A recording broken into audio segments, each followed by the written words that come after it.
할렐루야. 한 주간 하나님 은혜 가운데 살고 계신 줄로 믿습니다. 우리 또 오랜만에 3일 만에 뵈니까 또 반갑잖아요. 좌우에 계신 분들 얼굴 보면서 성도님 반갑습니다. 오늘 큰 은혜 받읍시다. 서로 인사 나눕시다. 성도님 반갑습니다. 오늘 큰 은혜 받읍시다. 인사하자고 하니까 한 분이 사랑합니다 할 줄 알고 이렇게 준비한, 우리 사랑의 마음이 인사 가운데 전해지잖아요. 하나님의 은혜가 그 가운데 충만하고 하나님께서 우리에게 축복을 주시고 은혜를 주셔서 하늘의 신령한 복과 은혜를 충만하게 하실 줄로 믿습니다. 오늘 시편 48편 1절 이하의 말씀을 가지고 오늘 말씀의 기초에서 내놓은 제목은 우리의 하나님이라는 제목입니다. 한번 따라서 합시다. 우리의 하나님. 참 귀중한 표현이잖아요. 다윗이 많이 사용했던 표현, 나의 하나님, 나의 하나님. 그 신앙의 고백이 굉장히 묻어나는 그 신앙적 고백의 표현입니다. 공동체로 이 말을 바꾸면 우리의 하나님, 우리의 하나님. 이게 우리의 모습 가운데, 우리 공동체 가운데 드러난 그 역사의 하나님, 우리 하나님. 굉장히 중요한 표현이죠. 우리는 때로 삶을 살아가면서 믿음을 가지고 살지만은 이런 질문을 할 때마다 전전긍긍해할 때가 있습니다. 내일은 무엇을 하지? 또 내년에는 어떻게 내 삶이 바뀌지? 내 자녀들은 어떻게 하고? 이런 질문들입니다. 그럴 때 확신하게 하나님께서 복을 주실 거야. 하나님께서 내게 은혜를 주셔서 나를 붙드실 거야. 이렇게 담대하게 스스로 답변하고 고백하고 하면 좋으련만, 여러분, 우리의 환경 자체가 어둡고 힘들기 때문에 우리는 어떤 기대치, 하나님에 대한 믿음의 고백보다는 두려움과 근심 가운데서 그 답을 피해 가려고 하는 경향이 있다는 거예요. 여러분, 부인할 수 없는 우리의 상황에 연결되어져서 영향받는 우리의 모습이라고 할 수 있습니다. 여러분, 지난 3년간 이 나라 전 세계로 뒤덮였던 코로나19의 충격은 굉장히 대단한 것이었죠. 교회 출석률을 떨어뜨릴 만큼 우리의 믿음을 시험하는 엄청난 전염병의 과정이었습니다. 지금까지 그 여진이 끝나지 않고 있잖아요.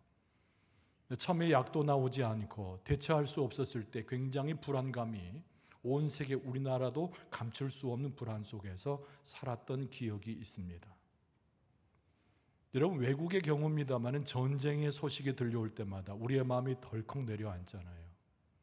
지금 우크라이나와 러시아의 전쟁 가운데 있는데 처음에는 저도 그렇게 전쟁이 일어날 줄 상상을 못했습니다. 많은 사람들이 저러다 말 것이다, 협상 가운데 전쟁은 피하게 될 것이다 얘기했지만 전쟁이 현실로 다가왔을 때 이것이 다른 나라의 문제가 아니라 우리의 나라의 문제 아닌가 싶어서 걱정과 두려움이 우리 가운데 생겼던 것이 사실입니다.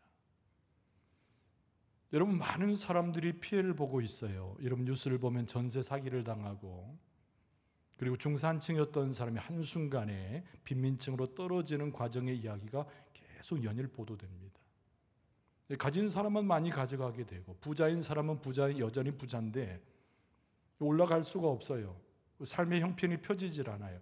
여러분, 경제적인 것, 정치적인 것, 나라와 국가 간의 모든 관계에 있어서 불안한 시대를 우리가 살아간다는 겁니다.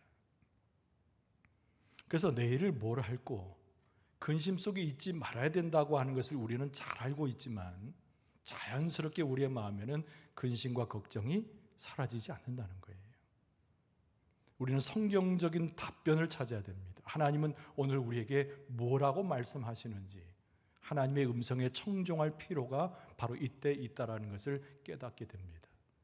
여러분, 고대로부터, 옛날 시대로부터 지금까지 하나님께서 주신 그 해법은 달라지지 않았어요.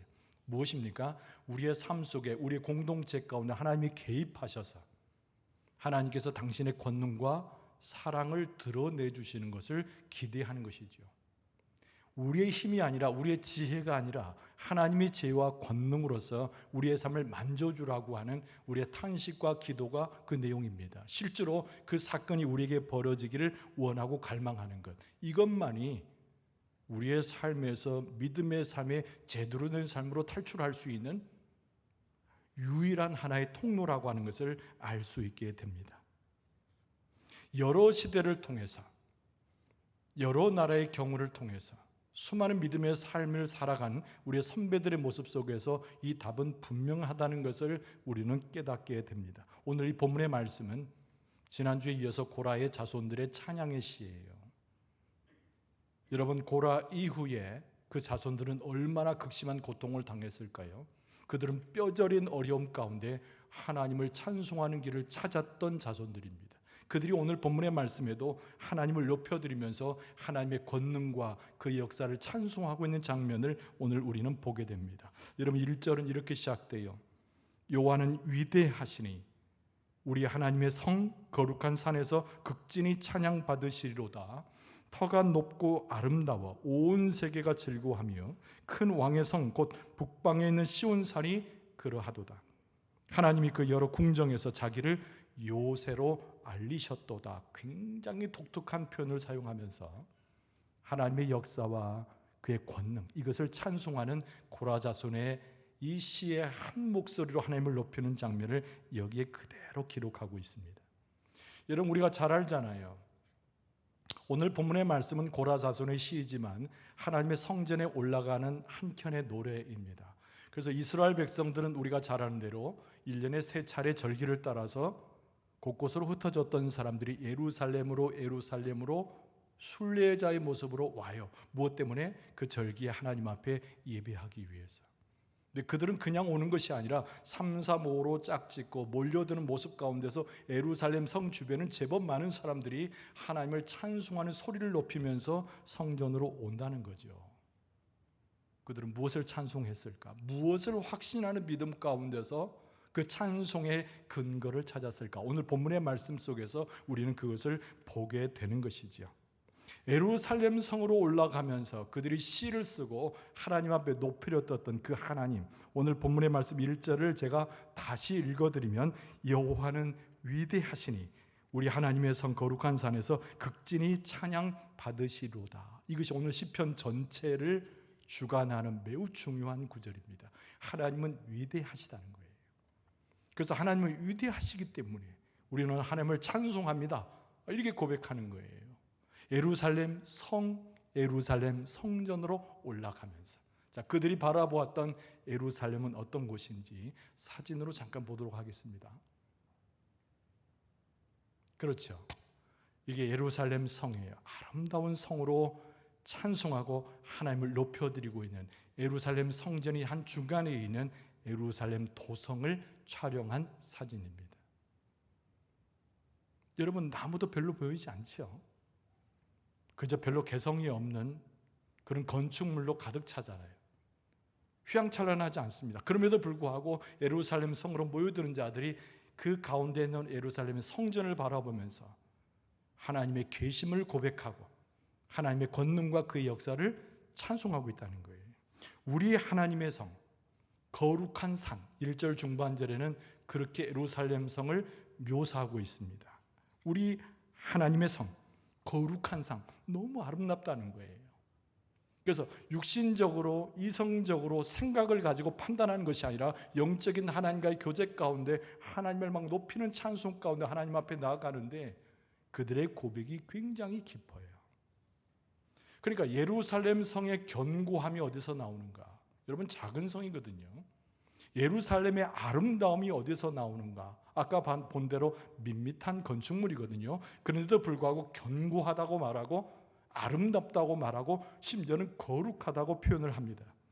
이들이 바라보았던 예루살렘 성은 다른 것이 아니라 하나님의 임재가 있어서 하나님께서 그 백성을 초청하시는 그 은혜의 자리가 있기 때문에 예루살렘 성으로 나아가는 자들마다 그 하나님의 얼굴을 바라보면서 그 성의 아름다움을 찬송하고 있는 거예요. 이 표현이 굉장히 중요합니다. 예루살렘 성곽에는, 예루살렘 성전에는 누가 계신다고요? 하나님의 임재가 있다는 거예요. 오늘 본문의 말씀에 고라 자손이 보았던, 그리고 수많은 순례객들이 보았던 그들의 눈의 초점은 밋밋한 성곽에 있는 것이 아니고 그저 인간적인 어떤 심미적으로 아름다움을 이야기하는 것이 아니라 하나님이 그곳에 계시기 때문에, 그 백성을 다스리는 하나님이 그곳에 계시기 때문에, 시은좌라고 표현되는 은혜를 베푸는 자리가 그곳에 있기 때문에 바로 이스라엘 백성들이 올라가면서 하나님을 찬송할 수 있는 근거를 가지고 하나님을 높인다는 거예요. 자, 오늘 이 본문의 말씀을 통해서 우리가 하나님의 성 앞에 지금 와 있어요. 우리는 하나님을 만나는 자리에 와 있어요. 하나님 앞에 우리는 기도하며 찬송하는 자리가 있어요. 자, 이 모습 속에서 우리가 이 성경 말씀에서 제시하고 있는 그 위대한 하나님이 누구신가? 이걸 오늘 본문의 말씀에서 함께 공감할 수 있어야 된다는 거예요. 여러분, 첫 번째로 오늘 본문의 말씀에서 아까 독특하다는 표현을 제가 3절에 나오는 내용을 가지고 이야기했어요. 제목이 이렇습니다. 요새에 거하시는 이스라엘의 주인 되시는 하나님이에요. 그러니까 이스라엘 백성의 주인 되시는데 요새에 거하신다는 이 3절의 표현을 잘 기억할 필요가 있습니다. 한번 따라서 할까요? 요새에 거하시는 이스라엘의 주인이신 하나님. 그렇습니다. 이스라엘 백성들은 항상 무엇을 가지고 신앙생활을 하냐면 하나님의 약속이라고 하는 낱말을 떠올리면서 신앙생활하는 거예요. 그래서 이스라엘 백성의 신앙의 가장 뼈대와 가장 중심은 하나님께서 당신의 백성에게 주신 약속입니다. 그리고 하나님의 이름을 뭐라고 불러요? 여호와 하나님, 그렇게 부릅니다. 이 여호와란 뜻은 그 약속을 신실하게 지키시는 하나님. 그 이스라엘 백성의 신앙의 근거란 말이죠. 그래서 그 하나님께서 그 약속을 지켜가실 때 두 가지 틀로 지켜가시는데, 하나는 뭐냐면 하나님의 권능이에요. 그리고 또 하나는 하나님의 인자를 베푸시는 사랑을 이야기하고 있습니다. 그래서 하나님께서 예루살렘 도성에, 예루살렘 성전에 계시는 그 하나님의 모습을 보면서 많은 사람들이 하나님의 권능을 경험하고 하나님의 사랑을 경험하고 덩실덩실 춤을 추면서 하나님을 노래할 수밖에 없는 거예요. 그래서 예루살렘 성곽은 그냥 건축물이지만 그 성곽이 가지고 있는 특징과 상징이 있다는 거예요.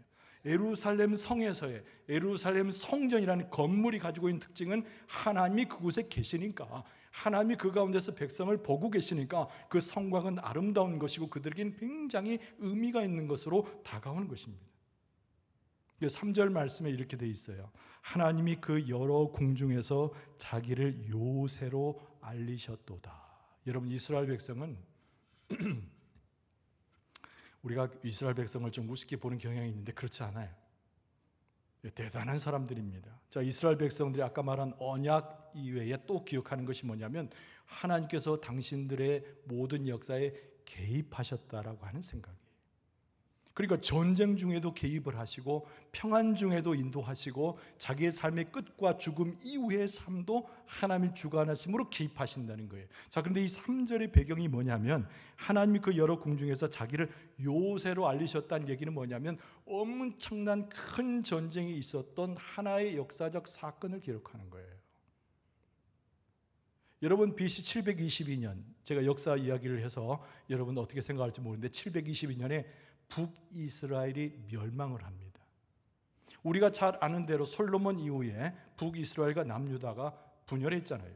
근데 북이스라엘의 여로보암을 중심으로 한 그들은 하나님을 떠나 있는 백성이 되었어요. 성전을 잃어버렸습니다. 하나님에 대한 신앙도 갖고 있지 못하는 혼혈주의로 빠지고 말았어요. 그런데 북이스라엘이 누가 침공하냐면 아수르 군대에 의해서 북이스라엘이 멸망을 합니다. 근데 아수르가 생각해 보니까, 아수르 입장에서 생각해 보니까 남유대가 탐이 나는 거예요. 그래서 아수르를 정복한 이후에 남유대로 진격해 오는데 그들의 군사의 수가 무려 20만 명이 넘어갑니다. 여러분, 지금도 20만 명은 엄청난 대군인데 여러분, 그 당시에 있어서 20만은 정말 상상할 수 없는 대군이죠. 그 20만이 남유대를 집어삼키기 위해서 북이스라엘 멸망시킨 다음에 남유대로 막 진격해오기 시작하는 거예요. 여러분, 그때 남유다의 왕은 히스기야 왕입니다. 이 사람은 기도하는 사람이었습니다. 이 사람은 하나님께 모든 것을 의지하는 사람이었습니다. 그래서 이 사람은 군사를 정비하기 전에 하나님 앞에 나가서 부르짖어 기도하는 거예요. 하나님, 당신의 나라 아닙니까? 하나님, 당신이 지금까지 지켜오신 나라 아닙니까? 당신의 약속대로 축복한 나라 아닙니까? 당신이 지금까지 지켜주신 나라 아닙니까? 어떡합니까? 그때 하나님께서 어떻게 하시죠? 천사를 내려 보내시는데 오늘 본문의 말씀에 나온 대로 동풍이 다시스를 깨뜨리는 것처럼 아수르의 군사를 한날에 한밤중에 쳐부수는데 성경에 기록되기를 18만 5천 명의 아수르 군사가 한순간에 죽어져 나갑니다. 그러니까 대부분 멸망하는 거죠. 그래서 하나님께서 남유다 백성을 전부 살리셔요. 다윗의 기도처럼, 솔로몬의 기도처럼 르호보암이 비록 부족했으나 하나님의 영적 계보를 이어나갔던 남유대, 하나님 앞에 예배할 줄 알고 하나님을 섬길 줄 알고 남유다의 히스기야 왕처럼 주를 따르는 백성들을 보호하시기 위해서 하나님께서 권능으로 개입하시는 거죠. 하나님의 백성을 사랑하셔서 개입하신 거예요. 북이스라엘은 내어주었으나 하나님을 경배하고 찾았던 남유다를 보호하시기 위해서 하나님께서 직접 요새가 되셔서 그 민족 가운데 개입하셔서 역사하셨다는 거예요. 지금 이 민족의 그 역사를 이스라엘 백성들이 기억을 하면서 하나님의 성전으로 올라가는 거예요. 하나님은 우리 역사 속에 개입하시고 언약을 버리신 분이 아니라 지키신 분이고 무엇보다도 하나님의 위대한 권능과 우리를 사랑하는 그 사랑으로 우리를 돌보신 하나님이시다. 그러면서 그들은 확신과 믿음과 영광 안으로 떠서 하나님의 그 아름다운 성으로 올라가며 하나님을 찬송하는 거죠. 할렐루야.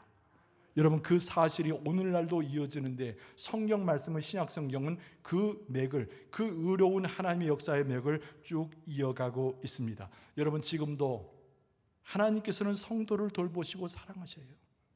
지금도 우리의 삶 가운데 개입하셔서 우리의 어려움과 우리의 고통과 환난 속에서 우리를 건져내시는 권능의 힘으로 함께하고 계시는 줄로 믿습니다. 예수 그리스도는 어떤 분인가요? 예수 그리스도는 마귀를 쳐 이기시고 우리 가운데 승리를 주신 분이 예수 그리스도이신 줄로 믿습니다. 하나님의 놀라운 사랑이 어떻게 나타났습니까? 아무도 구원받을 자 없었고 아무도 죄 가운데 스스로 구원할 수 없었을 때 하나님이 극진하신 사랑으로 예수 그리스도를 우리 가운데 보내시지 않았습니까? 하나님의 사랑에 확증된 사건이에요. 예수 그리스도의 사건이야말로 하나님께서 이스라엘 백성만이 아니라 오늘 예수를 믿고 주 앞에 있는 우리 모두를 사랑하는 엄청난 사건이라는 거죠. 예수님의 권능은 어떻게 나타났습니까? 여러분, 사탄의 괴계에 의해서 십자가에 비록 죽으셨으나 3일 만에 저 사망의 권세를 깨뜨리시고 마귀를 이기시고 부활하신 줄로 믿습니다. 여러분, 이보다 더 큰 하나님의 권능이 어디 있느냐 말이에요. 그러니까 우리는 그때 고대의 이스라엘 백성보다, 오늘 본문의 말씀에 나오는 예루살렘 성으로 올라가는 그 백성보다 더 많은 은혜를 품고 살아가는데 하나님께서 지금도 여전히 우리를 사랑하시고 예수 그리스도께서 우리와 함께 하심으로 하나님의 전적인 역사인 권능과 그 사랑을 가지고 우리 가운데 개입하셔서 우리를 돌보고 계시는 줄로 믿습니다. 그래서 사도 바울은 예배소 교회에 편지하면서 이렇게 말했습니다. 예배소 3장 19절 이하에 보면은 우리 가운데서 역사하시는 능력대로 우리가 구하거나 생각하는 모든 것에 더 넘치도록 능히 하실 이에게 교회 안에서와 그리스도 예수 안에서 영광이 되도록 영원 무궁하기를 원하노라. 할렐루야. 그러면서 사도 바울이 아멘 이렇게 붙인 거예요. 우리에게 능력으로 함께 하시고 사랑으로 붙들어진 그 사랑으로 함께 하시는데 우리가 그 영원 무궁하신 하나님을 높여드리는 것이 당연한 것이냐? 그러면서 사도 바울이 자기 손바닥을 치면서 아멘 그렇게 말하면서 서신을 쓴 거예요. 여러분, 하나님께서 이스라엘 백성들을 보호하시고 요새와 같이 그들을 지키신 것처럼 우리의 삶에도 개입하시고 역사하셔서 요새로 함같이 우리의 피난처가 되시고 권능과 사랑과 놀라운 언약대로 우리에게 축복을 주시사 이끌어 주시는 줄로 믿습니다. 우리들도 오늘 본문의 말씀에 나오는 고라 자손만이 아니라 이스라엘 백성만이 아니라 찬양할 이유를 가지고 하나님의 그 나라를 보면서 아름다움으로 높여드려야 되는 거죠. 그냥 오늘 본문의 말씀 속에서 우리가 깨달을 수 있는 것이 뭘까? 두 번째로 생각할 수 있는 것은 역시 찬양을 촉구하는 말씀에 우리가 응대하는 거예요. 예루살렘에 있던 사람들을 예루살렘 주민이라 칩시다. 근데 하나님은 예루살렘 주민에만 머무르시는 하나님이 아니었던 거죠. 그래서 예루살렘 주민들과 함께 하나님을 찬송하는 것이 우리의 응당한 모습이다. 따라서 합시다. 예루살렘 주민들과, 주민이란 표현을 어색합니까? 가깝게 여겨서 예루살렘 주민들과 함께 하나님을 찬양해야 합니다. 그냥 찬양하세요. 찬양 자체가 능력이에요. 왜냐하면 찬양하는 것 자체로서 우리가 능력을 갖는다는 것이 아니라 하나님을 인정하고 하나님을 높여드리고 하나님의 역사를 칭송하는 찬양을 하면 하나님께서 개입하셔서 능력과 사랑으로 함께 하시고 우리를 구원하시고 우리를 복되게 하시는 줄로 믿습니다. 그래서 찬양이 능력이 9절 말씀에 보면 하나님이여 우리가 주의 전 가운데서 주의 인자하심을 생각하였나이다. 주의 전 가운데서 10절에 보면은 하나님이여 주의 이름과 같이 찬송도 땅끝까지 미쳤으며 주의 오른손에는 정의가 충만하였나이다. 왼손도 아니고 오른손, 강한 힘을 이야기하죠. 11절에 주의 심판으로 말미암아 시온산은 기뻐하고 유다의 딸들은 즐거워할지어다. 여러분 13절을 제가 기록해서 방송실에서 안내 보내지만 13절에 뭐라고 되어 있냐면 그의 성벽을 자세히 뭐라고 되어 있어요. 그 말은 무슨 말인고 하니 하나님께서 역사하셨던 것을 좀 되새겨 봐라라는 거예요. 하나님께서 그동안 어떻게 나를 인도하시고 축복을 주셨는가를 한 뼘 한 뼘 성벽을 대보듯이 벽돌 하나하나를 만져보듯이 세어보라는 거예요. 여러분 우리는 너무나 불평이 많고 우리는 너무나 부정적이고 너무나 하나님의 은혜를 잊어버리기 쉬운 존재잖아요. 그런데 오늘 말씀 속에서 찬양하면서 고라의 자손들이 이스라엘 백성들이 찬송하면서 만방에 있는 우리들을 향해서 뭐라고 말하냐 한 뼘 한 뼘 성벽을 만져보면서 지금까지 하나님 베푸셨던 은혜와 축복을 기려보라는 거예요. 네가 태어날 때 생명의 씨로 하나님께서 태어나게 하셨고 네가 자랄 때 먹이고 입히시고 네가 어느 곳에 가든지 하나님께서 주의 길을 비춰보셔서 너를 인도하셨던 하나님을 기억하라는 거예요. 하나님께서 먹을 것을 주시고 입을 것을 주시고 자녀들에게 축복하시고 가정을 화목하게 하시고 세상을 향하여 빛과 소금의 역할을 감당하도록 우리를 그리스도인으로 하나님의 백성 삼으신 그 놀라운 역사를 기려보라는 거예요. 하나님께서 그 은혜를 주실 줄로 믿습니다. 도대체 우리가 그 역사를 한 뼘 한 뼘 성벽을 돌아볼 때 우리는 무엇을 느끼게 됩니까? 오늘 1절 상반절이 이야기한 대로 하나님의 위대하심을 보는 거예요. 나는 비록 부질없는 자 같았으나 나는 아무것도 아닌 자 같았으나 수많은 사람 중에 개미처럼 작은 존재인 줄 알았으나 하나님은 내 역사를 통해서 우리 공동체의 역사를 통해서 이런 일들을 이루어 오셨구나. 또 앞으로도 큰 기대를 가지고 주님의 은혜를 바라보며 하나님의 위대하심을 보는 거예요. 그리고 하나님은 반드시 그 위대하심으로 나를 보호하시고 하나님 백성 삼으사 내 삶을 인도하실 것을 믿음으로 고백하게 됩니다. 할렐루야. 과거의 삶을 기억하여 감사하는 자는 현재 그 복을 배로 받고 앞으로의 삶에도 하나님의 보호하심과 축복을 경험하게 될 줄로 믿습니다. 미국의 시 중에 유명한 시가 있는데 그 시 제목이 거장의 손이 닿을 때라는 시가 있어요. 거장의 뭔가 마스터라고 영어로 된 마스터스 핸드인데 그 사람이 큰 뭔가 유명한 사람, 대단한 사람이 만져줄 때, 그 손이 닿을 때.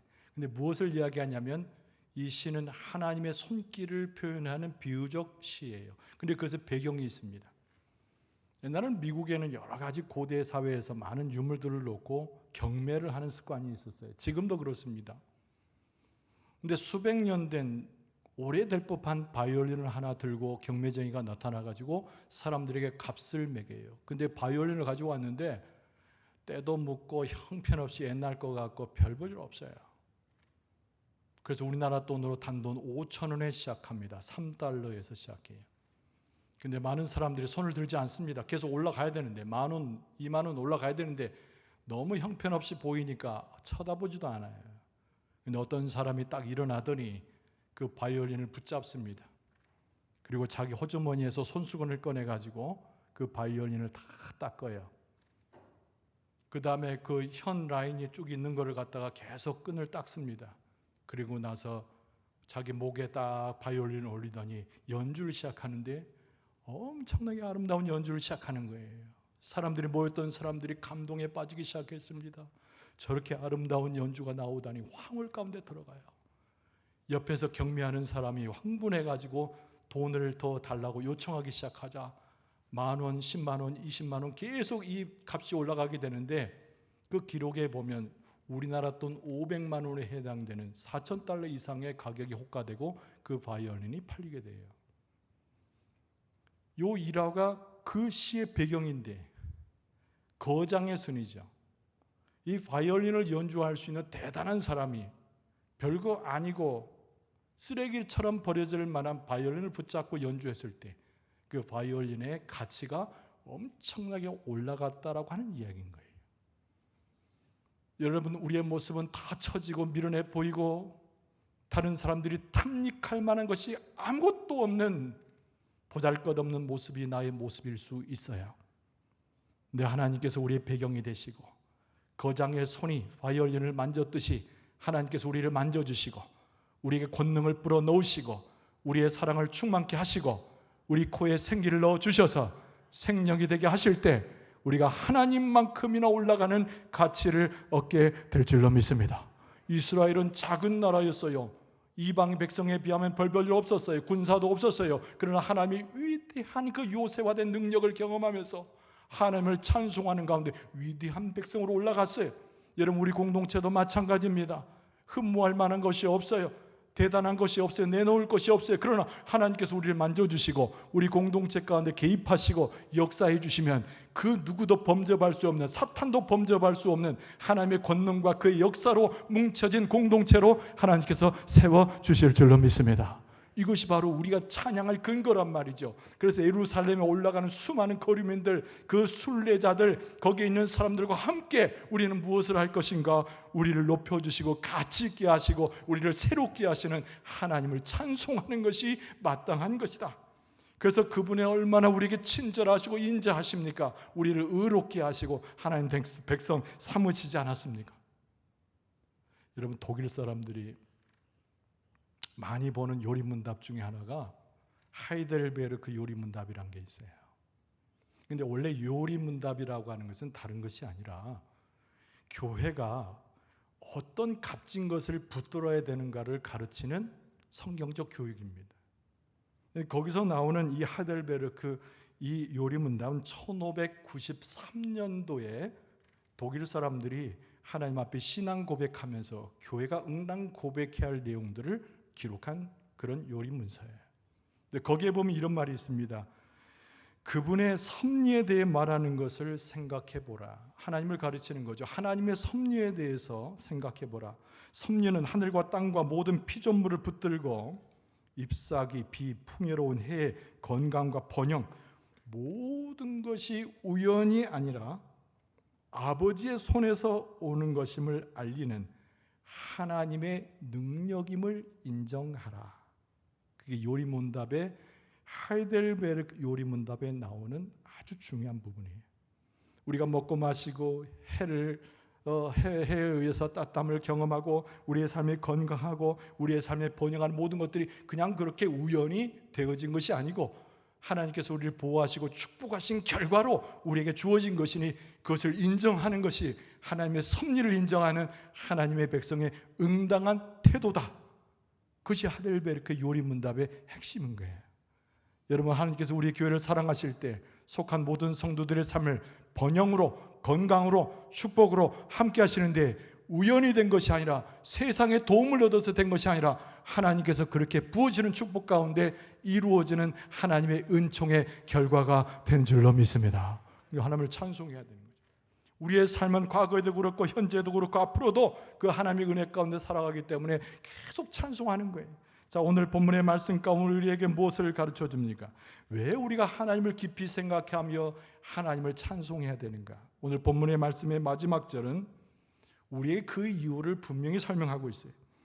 이 하나님은 영원히 우리 하나님이시니 그가 우리를 죽을 때까지 인도하시리로다.